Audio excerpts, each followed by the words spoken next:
میخوایم خاطره گوش بدن. آره. زنجدون بود. خب داره زد میکنه بکنه صداش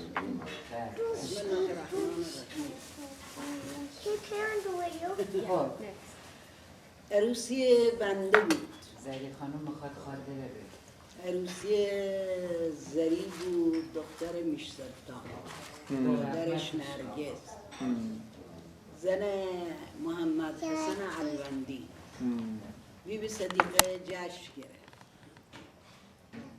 خانم کامبیز بود، نه کاظمی. کاظمی بود، نه خانم چیز بود، کاظمی. نه یکیش یادم. امین. خانم امین بود. امیرزاده خانم. خدا رحمتش کنه، امیرزاده خانم بود. دیگه شما کلمه کیلو میگه دریا آره بکنه. بله جشن گرفتن و غذا درست کردن. آقا اومد خونه عقد کرد و بعد خطبه رو که خوندن رفتیم معذر.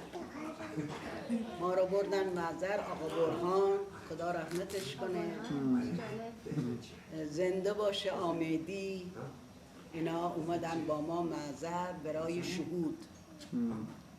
اونجا عقد معذری هم شدیم و جشن گرفتن. آبارهان که خودش بچه بوده که خب دیگه با هم نه، بچه کوچولو هم نبود. بله کوچولو نبود اون موقع. مثل محضر آبارهان اون موقع آقا برهان بود، آمیدی بود، دورا جون آمیدی. بابا هم بود؟ آره بابا. نه باباتون نبود، آمیدی بود.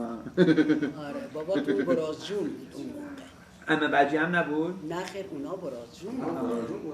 اونا برازجون بودن. این صحبت تهران. بله بله. شوهر عمه بجی خیلی خوشقیافه بودن نه؟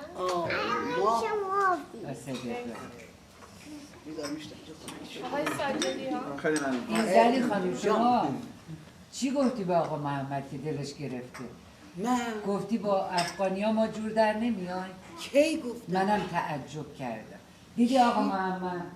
محمد آقا درخشون اصلا نمیدی درخشون کی لحظه میارفن اصلا تو نمیارفن. ای داد بیداد.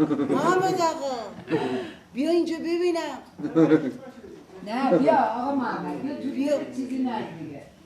من مطمئنم زری خانم شما محمد اشتباه حالیت شده. اصلا کی دیشب ما من دیشب گفتم آقا گرفتیم. محمد اینجاست. تو گفتی آقا محمد با من حرف نمیزنه. گفتم محمد آقا همزبون من نیست. بله.